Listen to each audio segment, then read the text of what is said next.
એનું અહીંયા ફોર્સ રહી ગયેલું છે. જો કોઈને કદાચ આજુબાજુ વાળા કોઈ ગોતતા હોય મળી ગયા, બરોબર ને? આમ તો જો કે જે જેના નસીબનું હોય એને મળી જ જાય, પણ ઠાકોરજીની કથામાં આવો, ભગવાનનું નામ લ્યો એટલે કોઈ વસ્તુ ક્યારેય ભૂલાય નહીં. જો કે અહીંથી કોઈ વસ્તુ ક્યાંય આમ જોવા જાવ ને તો એમ કે સીસીટીવી કેમેરા તમે નજરમાં કેદ છો, બરોબર?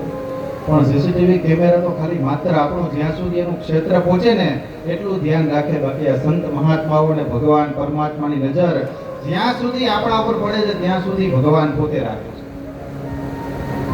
તો ગઈકાલે આપણે શ્રીમદ ભાગવત મહાત્મ્યની કથા જોઈ, એમાં આત્મદેવ નામના બ્રાહ્મણની કથા જોઈ, ભક્તિ જ્ઞાન વૈરાગ્યની કથા જોઈ, અને ભગવાન કૃષ્ણ ભગવાન દ્વારિકાધીશ કે જે ધારે તો એક ક્ષણની અંદર મહાભારતના આખા યુદ્ધનો પોતે વિનાશ કરી શકતા. યદા યદા હિ ધર્મસ્ય ગ્લાનિર્ભવતિ ભારત યુદ્ધાનમ અધર્મસ્ય તદાત્માનં સૃજામ્યહં સંભવામિ યુગે યુગે. ભગવાન ધારે જ્યારે જ્યારે જરૂર પડે ત્યારે ભગવાન પોતે અહીંયા આવી જન્મને લે છે. યુગે યુગની અંદર જ્યારે પાપનો સંહાર થાય છે ત્યારે ભગવાન પોતે આ પૃથ્વી પર જન્મ લઈ અને પાપનો સંહાર કરે છે અને પુણ્યનો ઉદય કરે છે. એટલે મહાભારતનું જે ગીત છે એ આજે પણ ગવાય છે.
બોલો શ્રી દ્વારિકાધીશ કી જય. ભગવાન ધારે તો એક ક્ષણની અંદર મહાભારતના યુદ્ધનો વિનાશ કરી શકતા હતા, પણ ભગવાનને ધર્મ દેખાડો કે આજનો મનુષ્ય ધર્મને સાચવશે, નીતિને સાચવશે, વ્યવહારને સાચવશે અને સત્યને સાચવશે તો એની જય છે. પાંડવો 5 હતા, કૌરવ 100 હતા, છતાંય ભગવાન જેના પક્ષમાં હતા એની અંદર ધર્મ હતો.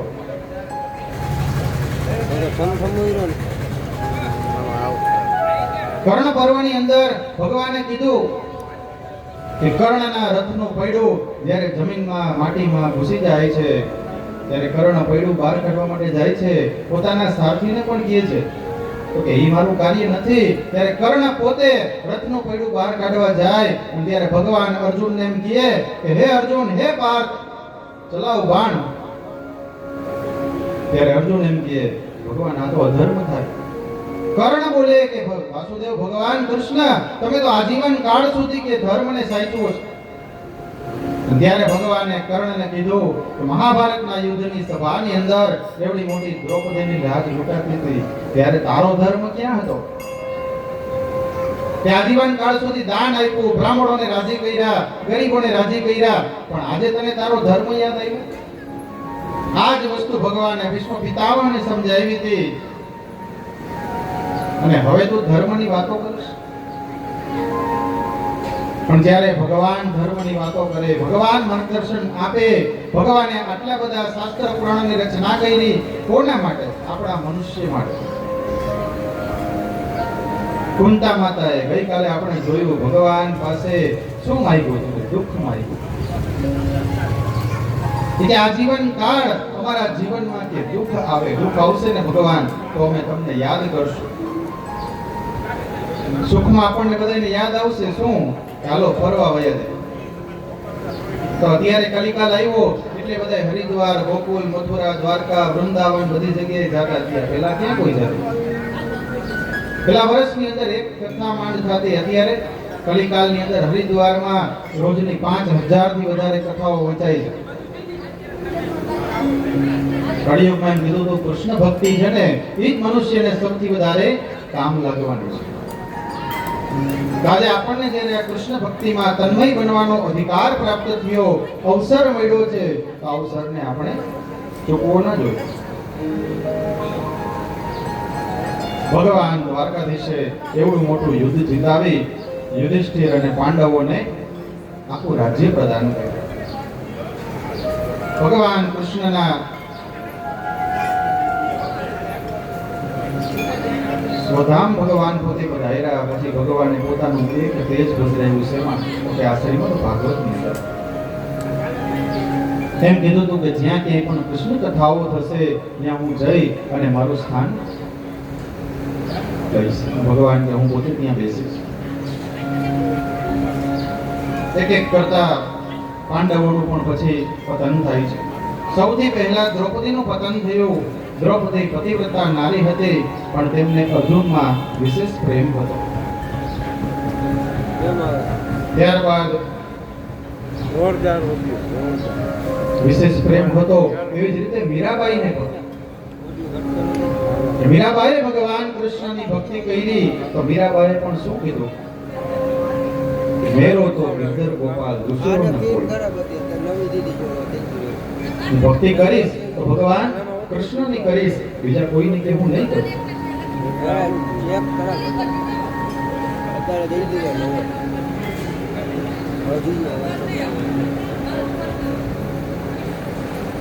જે મીરાબાઈ ભગવાન કૃષ્ણની ભક્તિ કરી એમાં તન્મય બન્યા. અને મીરાબાઈ સમય કે છે માં તો કે દ્વારકાધીશની ભક્તિ. દ્વારિકાનાથ મીરાબાઈને છાતી સરસા ચાપી લે છે અને કૃષ્ણ ભક્તિથી એમનું શરીર એવું દિવ્ય બનેલું કે તે સશરીરે પોતાના શરીરે ભગવાન કૃષ્ણની અંદર લીન બન્યા. આત્મા સાથે પરમાત્માનું મિલન થાય પણ કૃષ્ણ પ્રેમને લીધે જળ શરીર હોય ને એ પણ ચેતન બની જાય છે. પાંડવો પ્રભુના ધામમાં ગયા, પાંડવોનું મરણ થયું. છેલ્લે એમના વંશની અંદર ઉત્તરાના ગર્ભની અંદર રહેલા પરીક્ષિતનું રક્ષણ ભગવાન કૃષ્ણએ સુદર્શન ચક્ર દ્વારા કર્યું. આજે પરીક્ષિત રાજા ધર્મથી રાજ્ય કરે છે. પણ એક દિવસ રાજા પરીક્ષિત દિગ્વિજય કરી અને સરસ્વતી નદીના કિનારે આવ્યા. ત્યાં ગાય અને બળદ એક કાળો પુરુષ લાકડી વડે તેને મારતો હતો. ધર્મ એ બળદ અને ગાય એ પૃથ્વીનું સ્વરૂપ છે. ગાયની આંખમાંથી આજે આંસુઓ નીકળી રહ્યા છે. અને અત્યારે આપણે જોઈ કલિકાલમાં તો આપણે આપીએ છીએ બધી વસ્તુ પણ કઈ આપણી વધેલી. ગાયનો ભાગ, શ્વાનનો ભાગ, પક્ષીનો ભાગ આપણે કાઢવો જોઈએ. શ્રી કૃષ્ણ ભગવાને એમ લાગ્યું કે આ પૃથ્વી પરથી લીલા કે સંકેલી લીધી. એટલે આ કલિકાલની અંદર જે જીવ છે એ કેવો તો કે પાપમય બની ગયો. ધર્મની મર્યાદાનું પાલન કરવું હોય તો ભગવાન કૃષ્ણના જીવનને આપણે અનુસરવું પડે, એને આપણા જીવનમાં ઉતારવું પડે. એટલે કહેવાનું શું કે જેવી રીતે હે ભગવાન કૃષ્ણ તું અર્જુનના રથનો સારથી બન્યો, એવી રીતે અમારા જીવનના રથનો પણ તું સારથી બન, એવી ભગવાન અમે તારી પાસે પ્રાર્થના કરીએ છીએ. એટલે કહેવાનું કે અર્જુનને યુદ્ધના પાઠ ભણાવ્યા કોને? ભગવાન કૃષ્ણએ પોતે.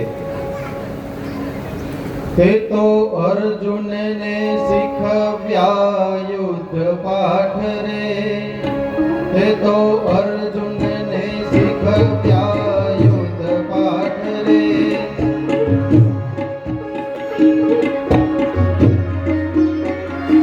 તે તો અર્જુનને શીખવ્યા યુદ્ધ પાઠ રે, તે તો અર્જુનને શીખવ્યા યુદ્ધ પાઠ રે, તે તો અર્જુનને શીખવ્યા યુદ્ધ પાઠ રે, તે તો અર્જુનને શીખવ્યા યુદ્ધ પાઠ રે. એવો બનજે સંસારનો સારથી રે, એવો બનજે સંસારનો સારથી રે, એવો બનજે અમારો સારથી રે, એવો બનજે અમારો સારથી રે. હે ભજુ ભાવેથી ભક્તિ હું તો કૃષ્ણની રે, ભજુ ભાવેથી હું તો કૃષ્ણની, હે ભજુ ભાવેથી ભક્તિ હું તો કૃષ્ણની રે, ભજુ ભાવેથી ભક્તિ હું તો કૃષ્ણની. એવી ભક્તિ કરું કે મીરા સંગની રે, એવી ભક્તિ કરું કે મીરા સંગની રે, એવી ભક્તિ કરું કે મીરા સંગની રે, એવી ભક્તિ કરું કે મીરા સંગની રે. હે ભજુ ભાવેથી ભક્તિ હું તો કૃષ્ણની રે, ભજુ ભાવેથી ભક્તિ હું તો કૃષ્ણની રે.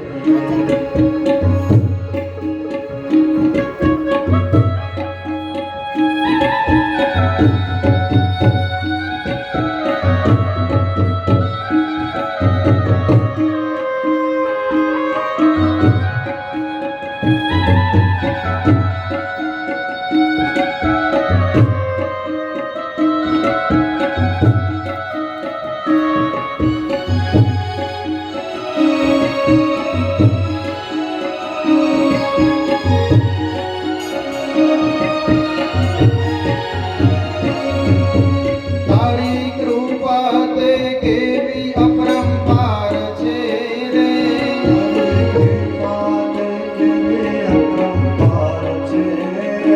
તારી કૃપા તે કેવી અપરંપાર છે રે, તારી કૃપા તે કેવી અપરંપાર છે રે.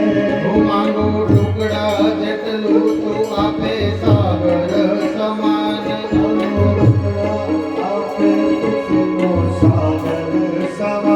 માંગો ટુકડા જેટલું તું આપે સાગર સમાન, માંગો ટુકડા જેટલું આપે સાગર સમાન. હે ભજુ ભાવેથી ભક્તિ હું તો કૃષ્ણની રે, ભજુ ભાવેથી ભક્તિ હું તો કૃષ્ણની રે.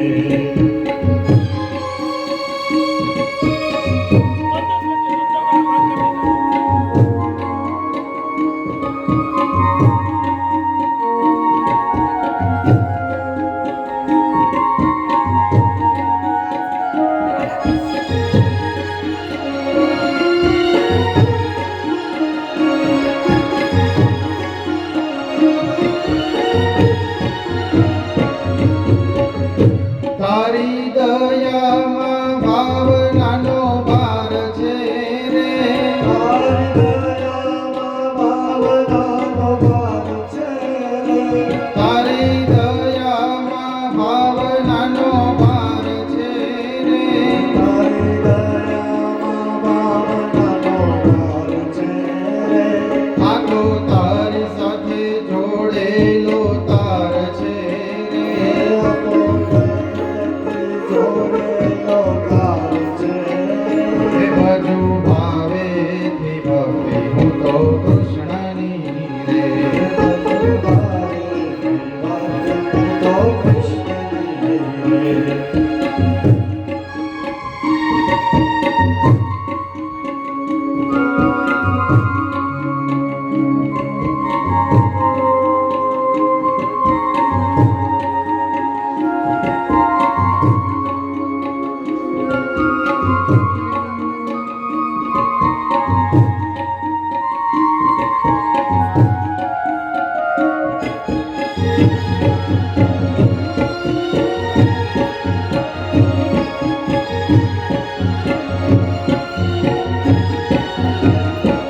આખી દુનિયામાં એક જ તું લાલ છે રે આખી દુનિયામાં એક જ તું લાલ છે રે આખી દુનિયામાં એક જ તું કાન છે રે આખી દુનિયામાં એક જ તું કાળ છે રે ઓમ ભક્તોનો શીતળ વિશ્વાસ છે રે ઓમ ભક્તોનો શીતળ વિશ્વાસ છે રે હે ભજુ ભાવેથી ભક્તિ હું તો કૃષ્ણની રે બધુ ભાવે ભક્ત તો કૃષ્ણની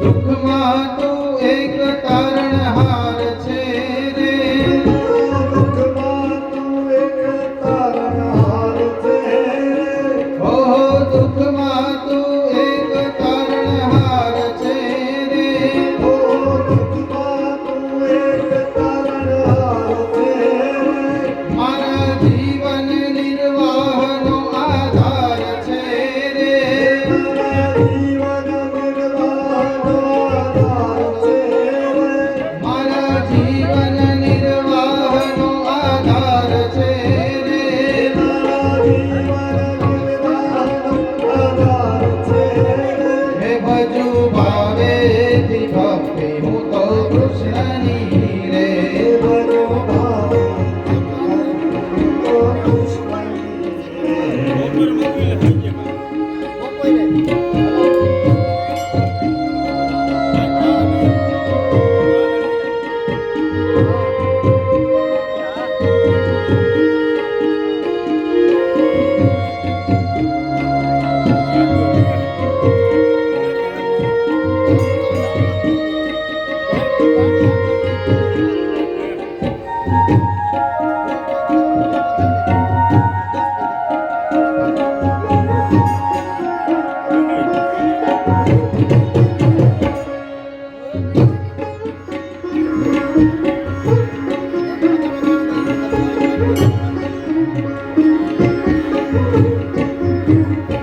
હે તો અર્જુનને શીખવ્યા યુદ્ધ પાઠ રે અર્જુનને શીખવ્યા રુદ્ર પાઠ રે હે તો અર્જુનને શીખવ્યા યુદ્ધ પાઠ રે અર્જુનને શીખવ્યા યુદ્ધ પાઠ રે એવો બનજે સંસારનો સારથી રે એવો બનજે સંસારનો સારથી રે એવો બનજે સંસારનો સારથી રે એવો બનજે સંસારનો સારથી રે હે ભજુ ભાવેથી ભક્તિ હું તો કૃષ્ણની રે બધુ ભાવે ભક્ત તો કૃષ્ણની હે ભજુ ભાવેથી ભક્તિ હું તો કૃષ્ણની રે બધો ભાવે ભક્ત તો કૃષ્ણની હે ભજુ ભાવેથી ભક્તિ હું તો કૃષ્ણની રે બધો ભાવે ભક્ત તો કૃષ્ણની હે ભગવાન હું ભક્તિ કરીશ ભગવાન કૃષ્ણ તમારી કૃષ્ણ ભગવાન કળિયુગની અંદર આપણે જોવા જાય તો શ્રીમદ ભાગવતની જેટલી કથાઓ થાય એ કથા કોની તો કે ભગવાન કૃષ્ણની અને અત્યારે આપણે જોવા જાય ગોપી મંડળ છે સત્સંગ મંડળ છે આ બધાય એકાદશીની દરેક ધૂન કરે છે દરેક જગ્યાએ ગાવા માટે જાય છે એ કોની ભગવાન કૃષ્ણની રચના જે કાંઈ પણ ગીતો ગાય છે જે કાંઈ પણ ભક્તિમાં આપણે તન્મય બને છે ભક્તિ કોની ભગવાન કૃષ્ણની એટલે કહેવાનું સત્ય, તપ, પવિત્રતા અને દયા. અને ક્યારેય કોઈ દિવસ આપણે છોડવી નહીં. રાજા સત્યવ્રત કરીને એક રાજા હતા કે જેના મહેલમાંથી મોડી રાત્રે એક પુરુષ બહાર નીકળે છે. એટલે રાજાને એને પૂછે છે કે તમે કોણ? તો કે મારું નામ તપ છે. કે અહીંયા હવે રહેવા જેવું કઈ રહ્યું નથી, એટલે કે હું જાઉં છું. ત્યારે એને કીધું વાંધો નહીં, તમારે જવું હોય તો મારી ના નથી. એક એક કરતા ત્યારબાદ એક સ્ત્રી બહાર નીકળે છે. એને પૂછે છે તમે કોણ? તો કે મારું નામ લક્ષ્મી. તપ વયો ગયું, હું એ લક્ષ્મી રહીને કે શું કરીશ? એને પણ જવા દીધી. ત્યારબાદ દાન બહાર નીકળે છે. એક એક કરતા આમ બધી વસ્તુ નીકળી ગઈ ને છેલ્લે એક મહાન તેજસ્વી પુરુષ બહાર આવે છે. રાજા એને પૂછે છે તમે? તો કે મારું નામ સત્ય. તો કે દાન ગયું મને વાંધો નથી, તપ ગયું વાંધો નથી, જપ ગયું વાંધો નથી, લક્ષ્મી વહી ગઈ એનો પણ કે મને વાંધો નથી, પણ હે સત્ય આપ અહીંયા રોકાઈ જાઓ. આપ અહીંયા રોકાઈ જાઓ. તમે એક જોક મારી સાથે હશો ને કે તો હું જે ગયા છે એને કે હું પાછા લઈ આવીશ. જીવનમાં સત્યનું પાલન કરો. સત્ય ખૂબ જરૂરી છે અને સત્યના કારણે આજે બધી વસ્તુ એની પાસે પાછી ફરજ પડી. રાજા પરીક્ષિત ધર્મથી રાજ્ય કરવા લાગ્યા. એમને 3 અશ્વમેઘ યજ્ઞ કર્યા અને અશ્વમેઘ ની અંદર યજ્ઞનો ઘોડો છે એ છૂટો મૂકવામાં આવ્યો. મનુષ્ય જીવનમાં જે વાસના છે એ શું છે? ઘોડો છે. કે કોઈ પણ વિષયમાં બંધાઈ ન જાય વાસના, એનું આપણે ધ્યાન રાખવું પડે. આજે બુદ્ધિગત વાસના તો સુખદેવજી બ્રહ્મનિષ્ઠ ગુરુ કૃપા કરે તો જ કે એનો નાશ કરે.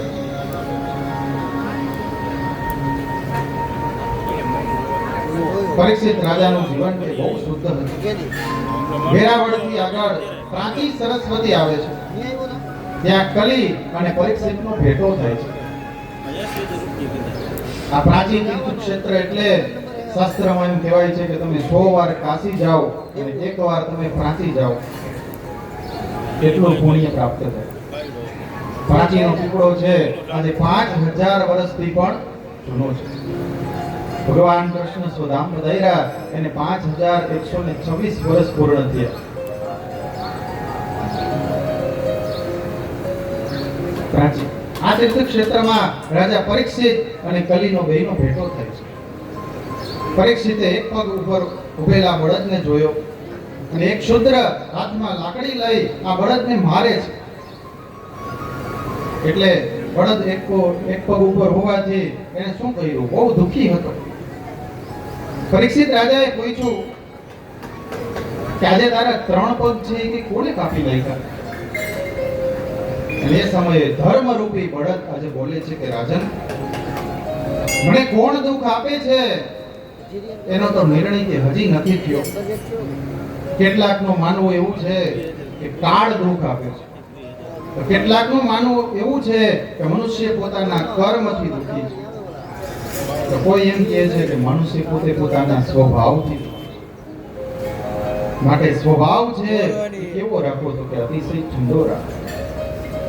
કાળ, કર્મ અને સ્વભાવ મનુષ્યના જીવને દુઃખ આપે છે. એટલે કહેવાનું કે ગમે એવો સમય આપે ભગવાન આપણને, ભગવાનની ભક્તિ કરતી રહે. અને જ્યારે ભગવાન સારો સમય આપે, સંપદા આપે, તો સારા સત્કાર્યો પણ આપણે કરતા રહેવા. કેમ કે આજે કરેલું, આજે વાવેલું આપણા માટે તો ઉપયોગી છે જ, પણ આપણી આવનારી જે પેઢી છે એના માટે પણ ઘણું ઉપયોગી છે. આપણે એમ કહીને કે સ્વર્ગ ને નર્ક બીજે ક્યાંય નથી. અહીંયા કરેલા આપણા સારા સત્કર્મ છે એ આપણને અહીંયા જ કામ આવવાના છે.